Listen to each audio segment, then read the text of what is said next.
जय मसीह के दोस्तों, आज हम बात करेंगे कुरान के। हमारे मुसलमान दोस्त बाइबल पर हमेशा दोष लगाते रहते हैं कि बाइबल को बदल दिया गया है। हमने बाइबल को अपने हिसाब से बदल दिया है और आज जो हम बाइबल पढ़ रहे हैं वो असली नहीं, बदली किया हुआ बाइबल है। लेकिन हमारा कुरान जैसे मोहम्मद को दिया गया था 1400 साल पहले, आज 2019 में भी वैसा ही है और दुनिया के अंत तक उसमें कोई बदलाव नहीं होगा। ये एक चमत्कार है और इसलिए आप सभी को कुरान को पढ़ के उस पर ईमान लाना चाहिए। तो चलिए आज उनके इस दावे को उनके ही सोर्सेस से पूरी तरह तबाह करते हैं। पहला है सुनन इब्न माजा वॉल्यूम 3 बुक 9 हदीस number 1944। It was narrated that Aisha said, "The verse of stoning and of breastfeeding an adult 10 times was revealed, and the paper was with me under my pillow. When the messenger of Allah died, we were preoccupied with his death, and a tame sheep came in and ate it." Ayesha कहते हैं कि मेरे तकिए के नीचे एक कागज था जो पथराव और पुरुषों को 10 बार स्तनपान करने के बारे में कहता है, जिसको अल्लाह ने भेजा था। पुरुषों को स्तनपान यानी औरतें मर्दों को अपना स्तनपान कराएंगे जब कोई भी मर्द किसी के घर में जाएंगे तो। और क्या यह शर्मनाक बात नहीं किसी भी औरत के लिए? तो उन आयतों को एक भेड़ ने खा लिया, क्योंकि हम मोहम्मद के इंतकाल की वजह से सभी लोग व्यस्त थे। अब बताइए, एक भेड़ ने अल्लाह के कुरान के कुछ पन्नों को बड़ी ही आसानी से खा गई और ना ही अल्लाह ने या जिब्रील ने उस भेड़ को रोकने में सफल हुए। सच में बड़ी ही दुख की बात है ये। और आज के कुरान में आप इन आयतों को नहीं देख सकते हैं, क्योंकि उसको तो एक भेड़ ने खा लिया। तो क्या अब भी मुसलमान कहेंगे कि जो कुरान मोहम्मद को दिया गया था उस वक्त वो आज भी मुसलमानों के पास है अनचेंज्ड? अगर है तो दुनिया को ये 2 आयतें दिखाना पड़ेगा कुरान में जिसको मोहम्मद को दिया गया था। अब मुसलमान कहेंगे कि ये हदीस ऑथेंटिक नहीं है, इसका चेन ऑफ नरेशन ठीक नहीं है, ऐसा है वैसा है करके अपने बदले हुए किताब कुरान को डिफेंड करेंगे। लेकिन एक सिंपल सवाल, अगर ये हदीस भी ऑथेंटिक नहीं है, जैसे हर एक हदीस को आप शर्मिंदा होने की वजह से नकारते रहते हो और हमें इस पर ज्यादा भरोसा नहीं करना चाहिए, तो इसे आप लोगों ने रखा ही क्यों है? निकाल के फेंक दो इस हदीस को और उन सारे हदीसों को भी जिसे आप लोग पसंद नहीं करते, तब शायद कोई आपको आईना नहीं दिखाएगा।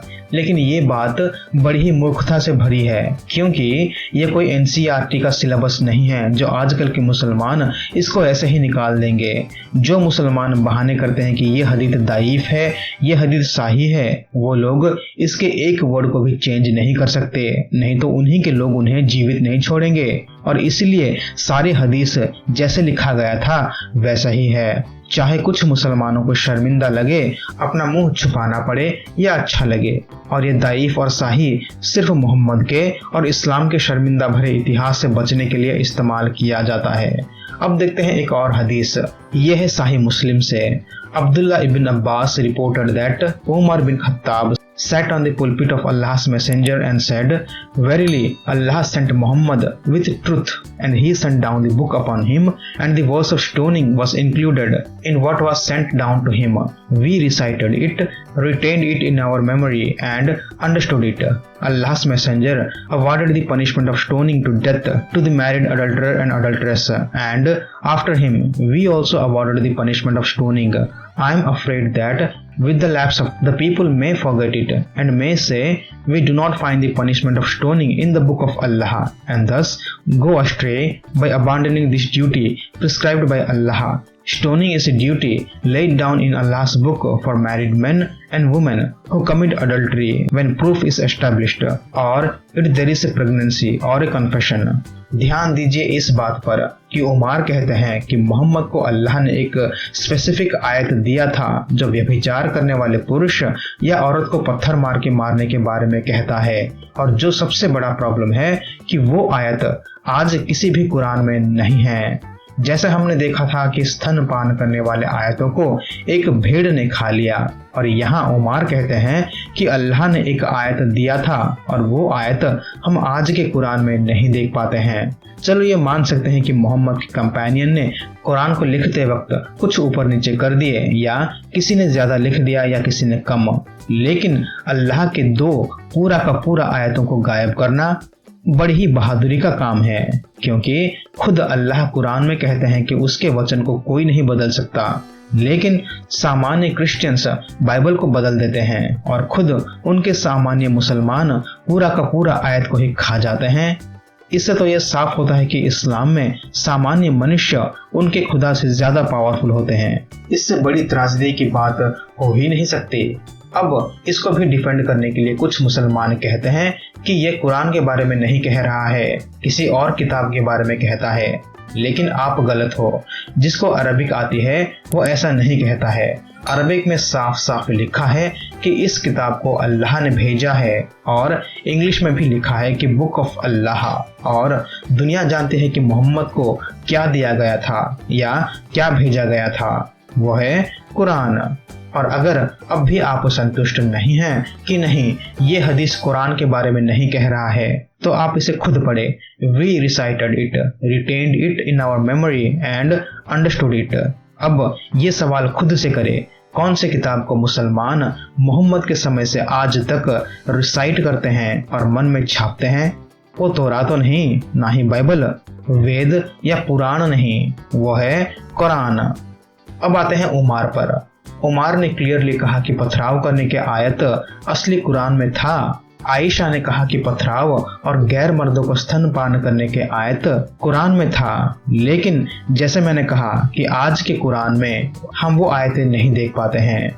ये याद रखिए कि मुझे इस आयत की शिक्षाओं पर कोई इंटरेस्ट नहीं है कि क्या यह शिक्षा गलत है या सही, या मुसलमान समझते हैं कि इन आयतों को एब्रोगेट किया जा चुका है। मेरा सबसे बड़ा प्रॉब्लम ये है कि आप लोग कहते हैं कि कुरान जैसे था मोहम्मद के समय आज भी वैसा ही है, एक शब्द भी नहीं बदला, यानी इसके प्रिजर्वेशन पर मेरा सवाल है। और जब आप इस हदीस को पढ़ेंगे तो आप जानेंगे कि ये हदीस कहता है कि असली कुरान में पथराव करने का आयत था जो आज के कुरान में मिसिंग है, लेकिन कैसे और क्या लिखा था उसका डिटेल नहीं देता ये हदीस। तो जो लोग ये सोचते होंगे और जानने की उत्सुकता होगी कि असली कुरान में ये आयत कैसे लिखा होगा, क्या लिखा होगा, तो उसके लिए हमें एक और हदीस को पढ़ना पड़ेगा। सुनन इब्न माजा वॉल्यूम 3 हदीस number 2553। It was narrated from Ibn Abbas that Umar bin Khattab said, I fear that after a long time has passed, some will say, I do not find this sentence of stoning in the book of Allah, and they will go astray by abandoning one of the obligations enjoined by Allah. Rather, stoning is a must if a man is married or previously married and proof is established, or if pregnancy results, or if he admits it. I have read it in the Quran, and if an old man and an old woman commit adultery, stone them both. The messenger of Allah stoned adulterers, and we stoned them after him. और जैसे मैंने कहा था कि ये आयत हम आज के कुरान में नहीं देख पाते हैं, तो ये साफ है कि कुरान सिर्फ बदला ही नहीं गया, बल्कि पहले के मुसलमानों ने कुरान को अपने तरीके से कंपाइल किया है, या शायद लिखे भी होंगे, किसे पता। और आज के मुसलमान अल्लाह के नहीं बल्कि मुसलमानों के कुरान को पढ़ रहे हैं, यानी कुरान पर कोई भी भरोसा नहीं कर सकता। अब जानते हैं इस उमर के बारे में। क्या यह उमर जिसने यह नरेट किया ये कितना सच्चा बंदा है? क्या हम इसकी बातों पर भरोसा कर सकते हैं? कौन है यह उमर? तो ये जान लीजिए, उमर कोई साधारण मुसलमान नहीं था। इस्लाम का दूसरा कैलिफ था उमर, और मोहम्मद के सबसे करीबी कंपेनियन में से एक थे। इतना करीब कि मोहम्मद ने उनकी बेटी हफ्सा से शादी भी किया था। तो उमर मोहम्मद के ससुर थे। इन शॉर्ट सबसे भरोसेमंद मुसलमानों में से एक। लेकिन फिर भी देखते हैं कि मोहम्मद उमर के बारे में क्या कहते हैं। जामिया अत-तिरमिज़ी वॉल्यूम 6 हदीस नंबर 3686। यहाँ मोहम्मद कहते हैं that the messenger of Allah said, if there was to have a prophet after me, it would have been Umar बिन अल-खत्ताब। पढ़ा आपने? मोहम्मद ने खुद कहा कि अगर मेरे बाद किसी को भी नबी होना चाहिए तो वो उमर को ही होना चाहिए। सोचिए, आपके नबी मोहम्मद ने उमर पर इतना भरोसा जताया है कि उन्हें नबूवत के लायक समझते थे, तो ये कोई साधारण मुसलमान नहीं थे। और इनके बातों पर भरोसा ना करना मतलब एक मुसलमान और किसकी बातों पर भरोसा कर सकता है। और अगर आपको अब भी इनकी बातों पर भरोसा नहीं है तो आपको कोई नहीं बचा सकता। गुड न्यूज़, आप अंधे भक्तों के कैटेगरी में आ जाते हैं।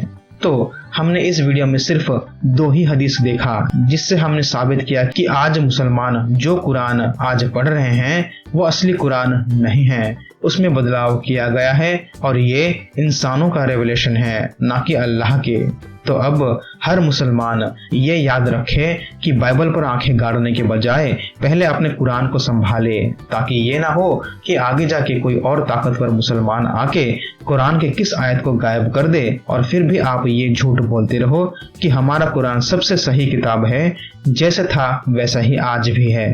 लेकिन असल में ये सबसे बड़ा झूठ है जो आज एक्सपोज हो गया है।